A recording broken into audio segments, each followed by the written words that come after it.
Differentiate कर रहे थे। हाँ, to describe characteristics of a population, तो हमने कहा है कि किसी वो इंडिविजुअल जिसके ऊपर हम स्टडी कर रहे हैं वो हमारी पॉपुलेशन है, वो इंडिविजुअल भी हो सकता है, वो ऑर्गेनाइजेशन भी हो सकती है, ऐसे ही है ना।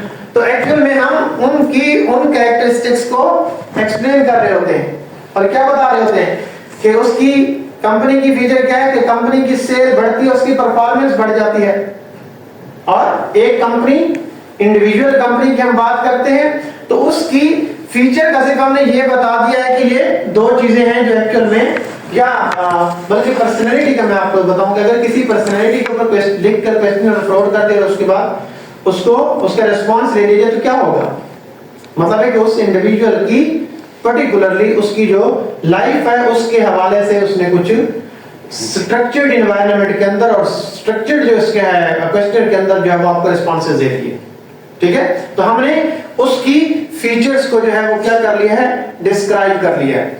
और दूसरा क्या है, टू क्वांटिफाई द वेरिएशन। इसका कॉन्टेक्स्ट डिफरेंट है, मेरा कॉन्टेक्स्ट डिफरेंट है, लेकिन हमने उसको क्या किया है, दोनों को इकट्ठे ला खड़ा किया।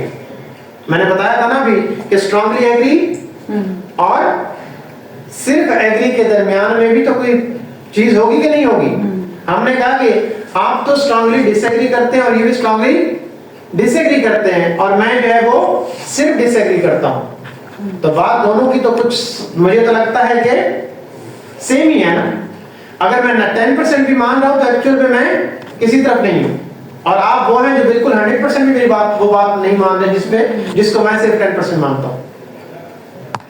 ठीक है, तो इसीलिए टू क्वांटिफाई द वेरिएशन, वो जो हम वेरिएशन को क्वांटिफाई करते हैं, क्वालिटेटिव रिसर्च वाले कहते हैं इसी चीज को तो हम मानते नहीं है कि आप सबके रिस्पांसेस को फिर क्या करते हैं, इकट्ठा करते हैं, क्योंकि उस स्ट्रांगली एग्री और सिर्फ एग्री के दरमियान में कोई परसेंटेज तो डिफाइन नहीं है कि आप 80% जो है वो कॉन्फिडेंट है या इस बात से एग्री कर रहे हैं, आप 70% कर रहे हैं, या तो ऐसा लिखा हो कि एक शाम ने कहा कि मैं एग्री की कैटेगरी है उसके अंदर मैं 80% आपकी बात से सेटिस्फाइड और मैं कहता हूं 70%, तो मेरा और इनका कॉन्टेक्स्ट तो डिफरेंट हो गया फिर।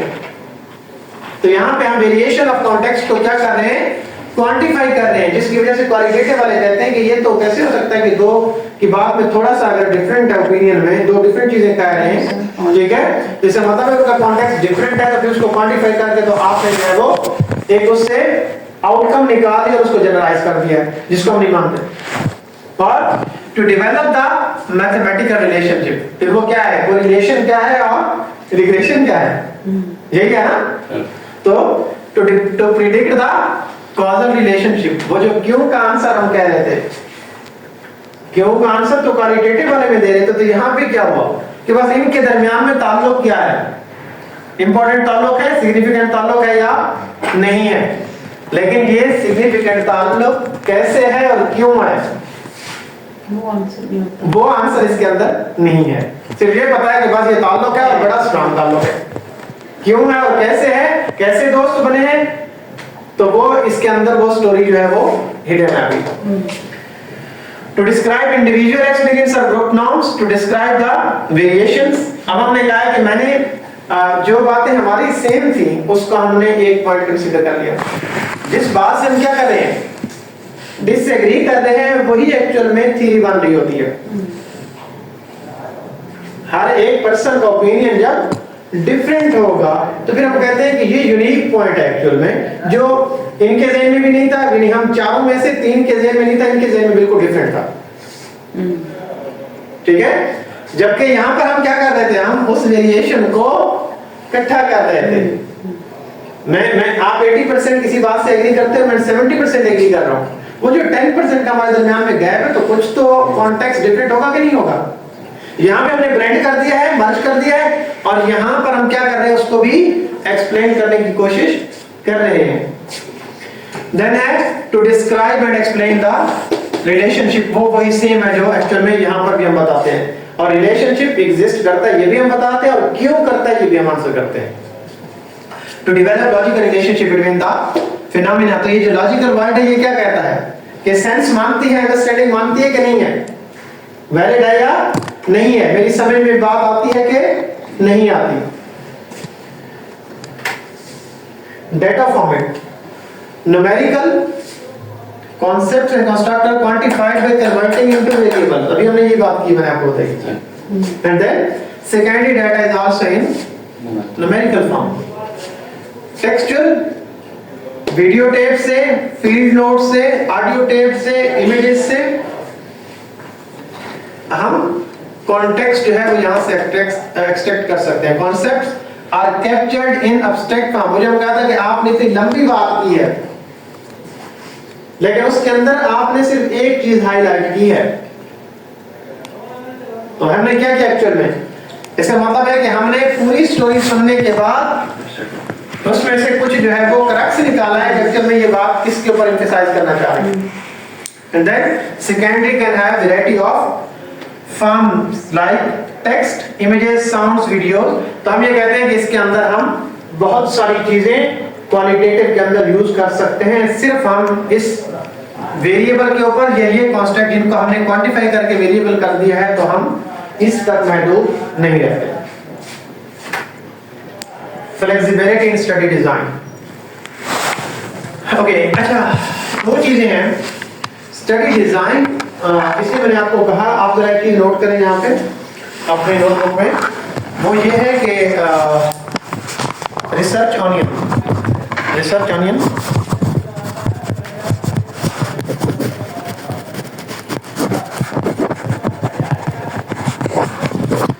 आपने इसको जरा रीड करना है, ये क्या है। बल्कि मैं क्यों ना हो कि मैं आप लोगों को थोड़ा सा ये बता दूं ताकि आपको भी सर्च करने में लिखा हुआ है भूल गया बस। भाई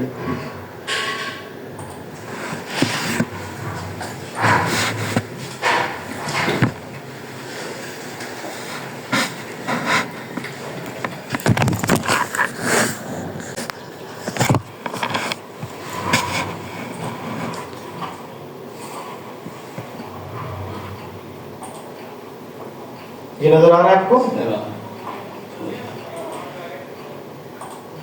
अब ये किस तरह बड़ा होगा ये मुझे नहीं मालूम, पर इसके अंदर आप ये देखें ये सर्कल्स हैं, ऐसे ही है ना।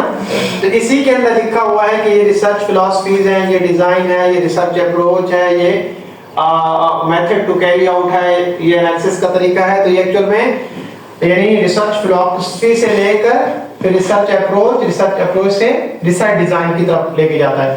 तो मतलब है कि सारी चीजें लिखो, जो हम डिस्क्रिप्टिव कह रहे थे, एक्सप्लोरेटरी कह रहे थे, ठीक है, और एक्सप्लेनेटरी कह रहे थे, ये सारी की सारी different type of further design के अंदर आती है कि एक्चुअल में हम इसको यानी इंडक्टिव से डिडक्टिव की तरफ जा रहे हैं। ठीक है, कि पहले ये रियल वर्ल्ड को एक्चुअल में हम टेस्ट कर रहे हैं, इंडिविजुअल्स के ओपिनियन ले रहे हैं या ओपिनियंस को क्वांटिफाई कंस्ट्रक्ट करके तो लेके आ रहे हैं। फिर उससे हम आते हैं कि एक्चुअल में हमने क्वालिटेटिव की अप्रोच यूज किया, क्वांटिटेटिव या मिक्स मेथड। अब मिक्स मेथड और क्वांटिटेटिव के अंदर या क्वालिटेटिव के अंदर फिर टाइप्स हैं, वो जो भी हमने देखा है कि उसमें आइडेंटिफिकेशन भी है, एक्सप्लोरेशन भी है, डिस्क्रिप्शन भी है और एक्सप्लेनेशन भी है। ये एक्चुअली रिसर्च की क्वालिटेटिव के अंदर टाइप्स हैं, डिजाइन हैं। ठीक है, आपने किसी की बात सुनी और उस स्टोरी को छाप के डिस्क्राइब कर दिया। दूसरा क्या था, आपने आपकी स्टोरी सुनी और उसमें रीजंस पढ़ी आपकी एग्जिस्टेंस की। ठीक है, इसका मतलब है आपने क्या किया, एक्सप्लोरेशन किया, इन डेप्थ उसको पढ़ा है। ठीक है, तो इसीलिए इसे हम कहते हैं कि ये रिसर्च डिजाइन्स हैं। एक्सप्लेनेटरी है, एक्सप्लोरेटरी है, लॉन्गिट्यूडनल है, ये सारा कुछ जो है वो आपको इसके अंदर नजर आएगा। एटलीस्ट आप इसको सिर्फ ये नोट कर लीजिएगा कि इसके ये जितने भी सर्कल्स हैं, इतने ही एक्चुअल में ये अप्रोच, डिजाइन और रिसर्च फिलॉसफी ये एक है, और उसमें फिर ये टाइप्स नजर आ रही हैं। सर ये पढ़ाएंगे? हाँ, एक्चुअल में इसका मेरे पास हिस्सा नहीं है, लेकिन इसके अंदर रिसर्च फिलॉसफीज हमने पढ़नी है। जी ठीक है, और हमने रिसर्च फिलॉसफी के अंदर क्योंकि रिसर्च अप्रोच जो 3 रिसर्च अप्रोचेस है रिसर्च फिलॉसफी के बाद, फिर उसमें एक है रिसर्च क्वालिटेटिव रिसर्च, अभी हम पढ़ रहे हैं। फिर क्वालिटेटिव रिसर्च के अंदर पॉपुलेशन कैसे डिसाइड करनी है, सैंपल कैसे वो तय करना है, सैंपलिंग टेक्निक्स क्या होंगी, डेटा कलेक्शन टेक्निक्स क्या होंगी, इसका डिजाइन क्या होगा, वो फिर हम एक तरफ निकल जाएंगे। जी सर। रिसर्च अप्रोच के ऊपर रुक के, ठीक है ना।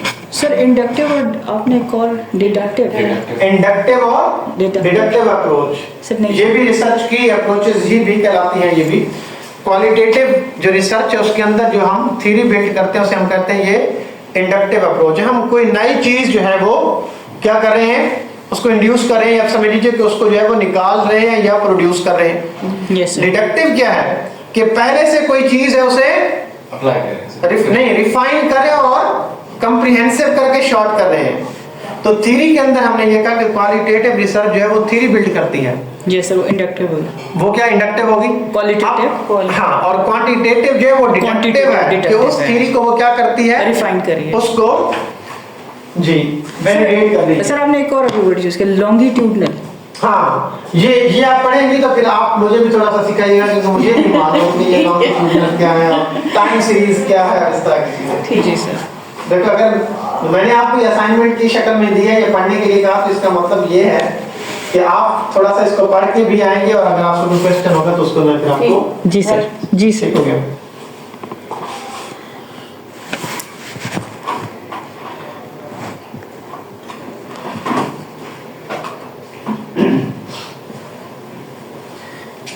क्या लिखा हुआ है कि study design is stable from beginning to end. इसका मतलब है कि वहां पे अभी मैंने आपको कन्वर्जेंट इंटरव्यूज की बात की कहा ना कि हम उसको मॉडिफाई कर सकते हैं, लेकिन ऐसा तो नहीं होता कि 400 लोगों को क्वेश्चनर फ्लोट किया हो और उसके बाद फिर वो और उसको मॉडिफाई करना शुरू करें। ठीक है। सो अच्छा, इसके अंदर जो है वो सैंपल साइज हम डिजाइन कर लेते हैं और डिफाइन कर लेते हैं, जबकि क्वालिटेटिव के अंदर हम उस वक्त तक वो अपना जो इंटरव्यूज हैं उस वक्त तक हम करते रहते हैं जब तक रिडंडेंसी नहीं आ जाती, जब तक रेपिटेशन स्टार्ट नहीं होती। आप बात समझ गई? यानी मैंने आपसे रिस्पांस लिया, आपसे रिस्पांस यहाँ 40 लोग बैठे हुए थे, लेकिन मैंने जब पहले 20 का इंटरव्यू किया तो जब 21 पे गया तो मुझे पता लगा कि वही बात वो रिपीट कर रहा है जो पहले 20 लोगों ने की है।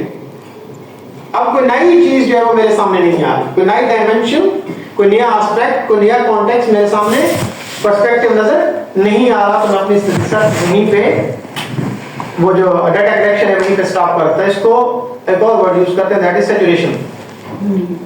क्वालिटेटिव रिसर्च के अंदर सैंपल को डिफाइन करने के लिए जब आपसे कोई पूछे कि क्वालिटेटिव रिसर्च का के अंदर सैंपल साइज क्या होता है, कैसे डिफाइन करते हो, यहाँ क्वांटिटेटिव के अंदर तो आप लोगों को भी पता है कि उसके सॉफ्टवेयर भी हैं, जी पावर वगैरह भी यूज करते हैं, फिर आप जो है वो टेबल भी यूज करते हैं कि इतने अगर आपकी पॉपुलेशन होगी तो इतना सैंपल एप्रोप्रिएट होगा, ऐसा ही नहीं है। लेकिन क्वालिटेटिव के अंदर सैंपल साइज को हम सैचुरेशन प्रिंसिपल यूज करते हैं। जब सैचुरेशन हो जाएगी, कोई नई चीज नहीं हम एक्सप्लोर नहीं मिल रही होगी रिसर्चर को, तो फिर वो वहीं पे अपने इंटरव्यू जो है वो स्टॉप कर देंगे।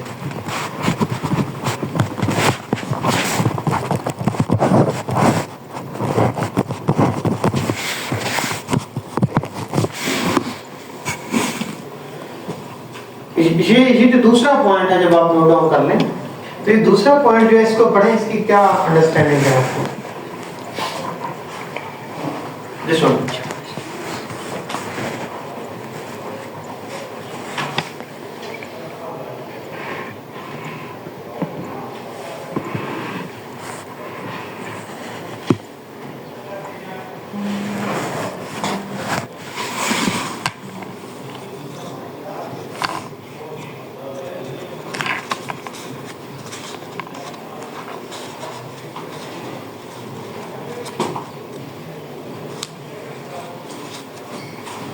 इसके अंदर उसको सारी की सारी जो है वो सारे क्वेश्चन उसके सामने होते हैं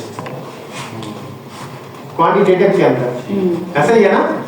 लेकिन क्वालिटेटिव के अंदर जब आप नेक्स्ट क्वेश्चन पूछते हैं तो वो समटाइम पहले क्वेश्चन के से को एसोसिएट कर रहा होता है या उसको सपोर्ट कर रहा होता है, ठीक है, या यानी जब पहले क्वेश्चन को दूसरा क्वेश्चन सपोर्ट कर रहा होता है या दूसरे क्वेश्चन को पहला रिस्पॉन्स सपोर्ट कर रहा होता है, ठीक है। जबकि यहाँ पर क्या है, पार्टिसिपेंट्स जो है वो नए क्वेश्चन के साथ इन्फ्लुएंस या मोटिवेट नहीं होते, बल्कि उसके पास एक कंप्लीट स्ट्रक्चर्ड जो है वो पिक्चर मौजूद है। आपने देखा कि हमारे और आपके पास आमतौर पर भी जब क्वेश्चन आता है तो हम उसको सारा को पहले पढ़ लेते हैं, फिर बाद में उसका रिस्पॉन्स जो है वो फिल करते हैं।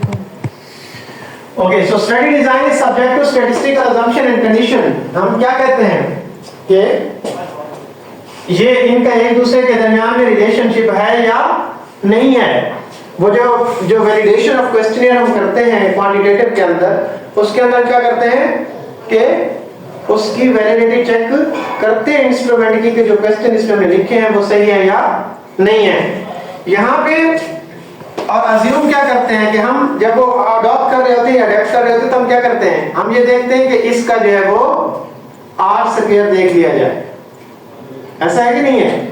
तो जब आर स्क्वायर देखते हैं तो उसका क्या मतलब है? इसका मतलब है कि आपने उसको स्टैटिस्टिकली अज्यूम कर लिया है कि भाई आर स्क्वायर की वैल्यू सही है ये बस ठीक, जबकि सॉफ्टवेयर के अंदर हम आर स्क्वायर को खुद मैनिपुलेट करते हैं, मैनिपुलेट करके आर स्क्वायर की जो वैल्यू है वो एडजस्ट करते हैं अपनी जरूरत के मुताबिक, ठीक है। जबकि यहाँ पर क्वालिटेटिव के अंदर ऐसी कोई चीज मौजूद नहीं है। Some aspects of the study are flexible.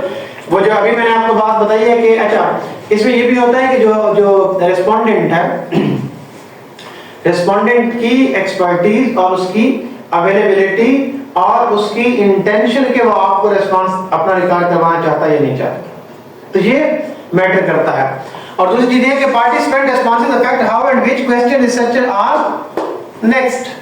हो सकता है कि मैंने पहले कुछ बात कर दी और अब क्वेश्चन जो है वो मुझे किसी और डायमेंशन की तरफ लग गया, जबकि मैं अपनी बात को पहले और कर चुका था। अब मेरा क्या हो जाएगा, मैं इसी बात पे वैलिडेट हो जाऊंगा कि पहले क्वेश्चन के बाद अगला क्वेश्चन भी उसी से रेलेवेंट था, तो अब मैंने पहले कुछ और बात की है, अब मैं कोई और बात करना चाहता हूं, जिसका मतलब है कि मेरा रिस्पांस जो है वो दोनों आ जाते हैं इसके अंदर, ठीक है।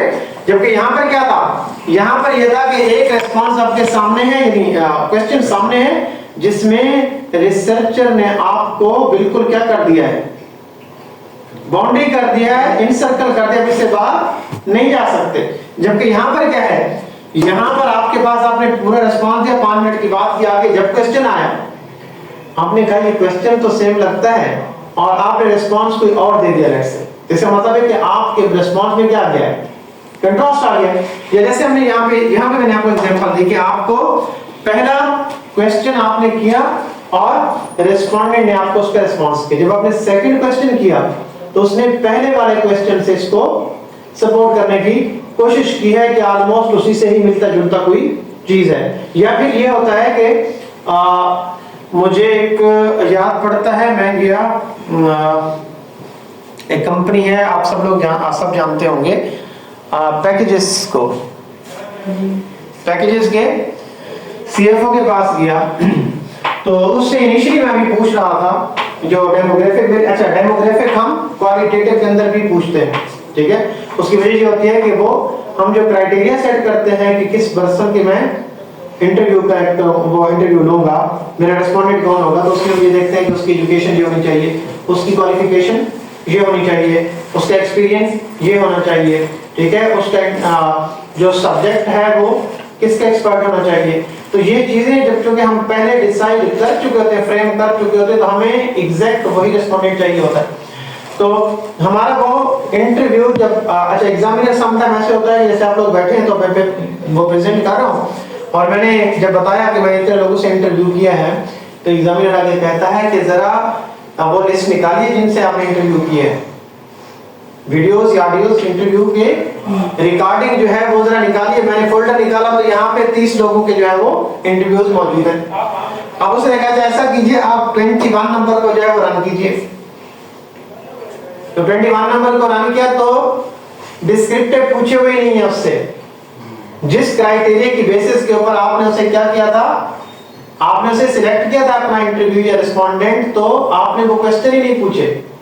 इसका मतलब है कि जो स्टडी की सिस्टमैटिक और साइंटिफिक कंडीशन थी वो क्या हो गई, वो वहीं पे लैप्स कर देगी और खत्म होगी, क्योंकि वो तो हमें हमारी रिक्वायरमेंट ही यही थी कि वो बताएगा, जिससे अब एग्जामिनर ने इसका मतलब है कि आपने स्टडी सही तरीके से नहीं किया। हो सकता है कि किसी आम पर्सन से इंटरव्यू किया हो और उसका रिस्पॉन्स आपने पहले ही बता दिया, उसके साथ डिस्कस किया हो। ठीक है, जैसे वो हमारे यहाँ तक सियासतदान कहते हैं कि जो आपने मेरे से इंटरव्यू में चीजें पूछनी है वो मेरे साथ शेयर करो, मैं रिस्पॉन्स उसके अकॉर्डिंगली तैयार करूंगा, और फिर आप जब आएंगे इंटरव्यू पे तो फिर मैं जो है वो उसी हिसाब से आपका रिस्पॉन्स करूंगा। अच्छा, यहाँ पर जो नेक्स्ट है स्टडी डिजाइन इज इटरेटिव। अच्छा, वो जो मैंने उनसे पूछा तो पता चला कि जी जो एक्सपीरियंस मैंने लिखा हुआ है, पहले वो मुझे कह रहा है, मैंने कहा आपने मुझे ईमेल में तो कहा आपका इतना एक्सपीरियंस है, अब आप मुझे कह रहे हैं कि नहीं मेरा एक्सपीरियंस तो इतना है। मैंने कहा तो आप तो स्टडी की जो फर्स्ट रिक्वायरमेंट है वो फुलफिल नहीं कर रहे। वो कहते नहीं एक्चुअली मैंने वो फलाना एक्सपीरियंस भी इसमें ऐड किया, मैंने फलाना एक्सपीरियंस भी ऐड नहीं किया, तो मैंने बस रैंडमली आपकी ईमेल का रिस्पांस कर दिया। हालांकि वो जिस तरह रेफरल के थ्रू हम टैग करते हैं कि जैसे आपके जानने वाले हैं तो आप जरा मुझे बताइए कि 2-3 लोग जो इसी फील्ड के एक्सपर्ट हो, तो उसने रिस्पांस कर दिया। आगे से बात मुझे इस कॉल पे बता दिया कि यस आप आ जाइए। मैंने कहा मैं आपको एक ईमेल कर रहा हूं, उसका आप रिस्पांस करेंगे, फिर उसके बाद में आपको जो है वो इंटरव्यू करने आऊंगा। तो उस पे रिस्पांस जो लिखा हुआ था कि अच्छा ये क्राइटेरिया है, इसमें आप फिट करते तो आप अपना एग्रीमेंट जो है वो मेरे से ईमेल के थ्रू शेयर करेंगे। तो वहां एक एग्रीमेंट में कह रहे हैं कि मेरा 20 इयर्स का एक्सपीरियंस है, मैं इसमें एलिजिबल हूं, तो मैं आपको इंटरव्यू देता हूं। जब मैं बाहर जाकर मेरे 10 साल एक्सपीरियंस है, फिर जब मैंने उससे कहा मैंने कहा नहीं वो तो अपनी ईमेल में कहता है कि नहीं वो एक्चुअल में डॉक्टर साहब वो एक्सपीरियंस मेरा फला का था, मैं उसको कंसीडर नहीं कर रहा। मैंने कहा चले बस ठीक है।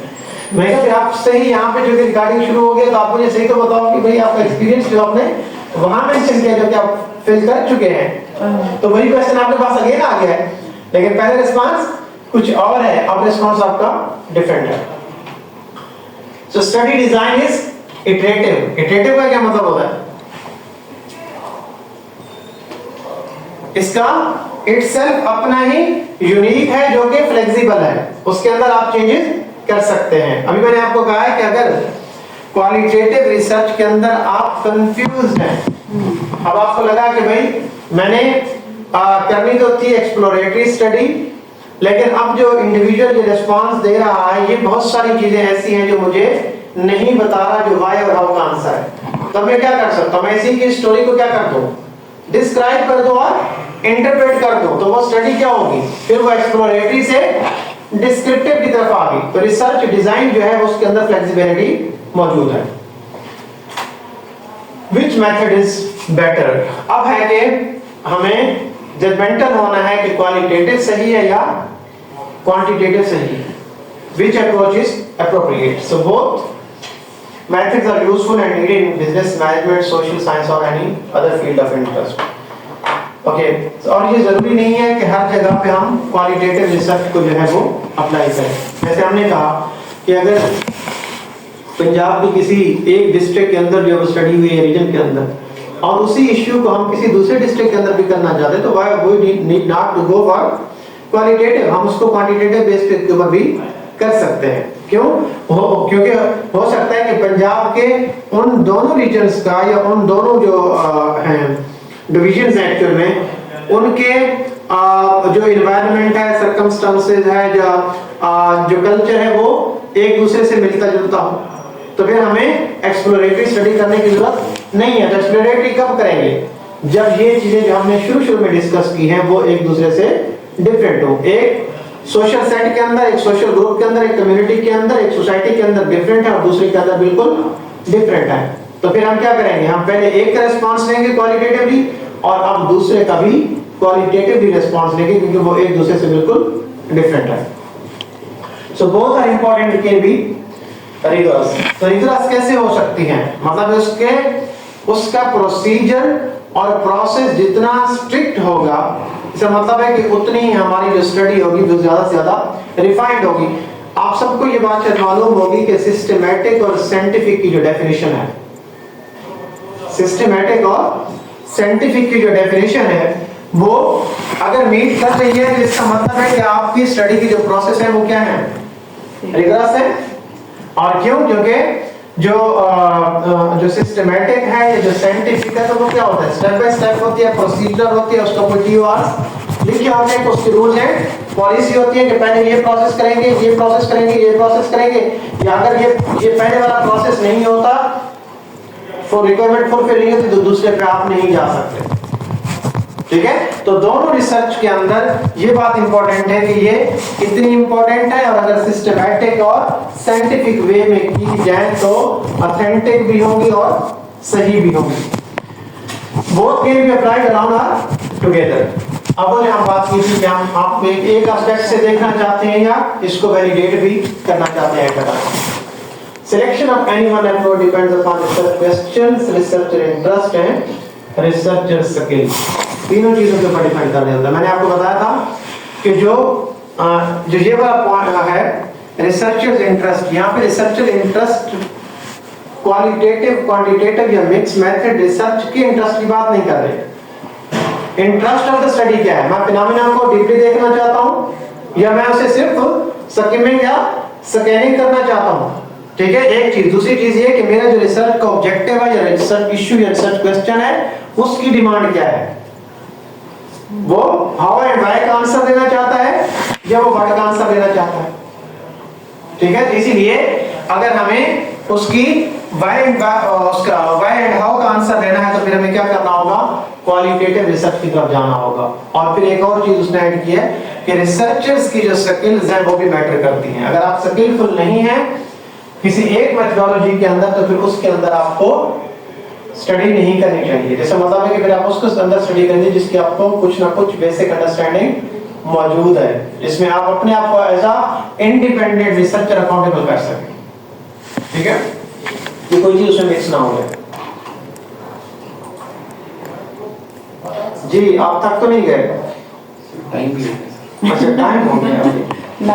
टाइम होगा।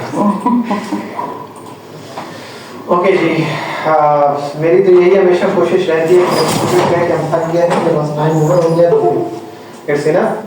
और इंशाल्लाह मिलते हैं हम कमिंग क्लास में। ठीक है, और ये स्लाइड्स मुझे आप मेरा नंबर जो है वो आप लोग नोट डाउन करें 31359 31389 31359 31389। ओके, और ईमेल एड्रेस मेरा लिखिए जो ज्यादा इंपॉर्टेंट है। Mohammed MUHAMMED dot Nawaz yes @Iqra ISB, साथ ही आपकी ईमेल के साथ भी होगा। इकरा ISB.edu.p। ठीक हो गया, तो इंशाल्लाह मिलते हैं कमिंग क्लास में। आपकी कोई क्वेश्चन क्यूरी हो तो आप मेरे से पूछ सकते हैं, अभी पूछ सकते हैं, बाद में भी। सर बस ग्रुप में आप सेंड कर दीजिएगा। जी मैं ये बना लें। हाँ आप ग्रुप बना लें और फिर